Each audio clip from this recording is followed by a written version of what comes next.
Curved top surfaces in FDM printing often show stair-stepping because each layer is still a flat slice. Even with small layer heights, domes, chamfers, and shallow slopes can still look like tiny steps stacked on top of each other.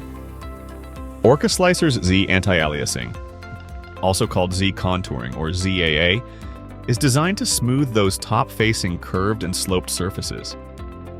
Instead of keeping every move in a layer at one flat Z height, OrcaSlicer checks the original 3D mesh and adjusts individual extrusion points up or down slightly. So inside the affected layer, the printer can follow the actual surface shape more closely, while the rest of the print still keeps its normal layer height. The goal is smoother-looking top geometry in the slicer output.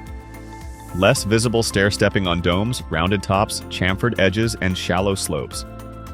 There are several expert settings.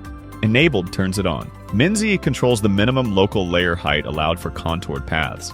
Lower values allow stronger contouring, while higher values keep the path closer to the normal layer height. Minimize perimeter height can reduce top surface perimeter height on shallow slopes, while Don't Alternate Fill Direction keeps the fill direction consistent on contoured layers for a more uniform surface pattern. One important limitation. The current implementation targets top-facing curved or sloped surfaces. Downward-facing or upside-down curves are not handled. So if you're checking this in OrcaSlicer, look at the slice preview or inspect the generated toolpath. ZAA is all about smoother slicer side motion for curved top surfaces without changing the whole print's layer height.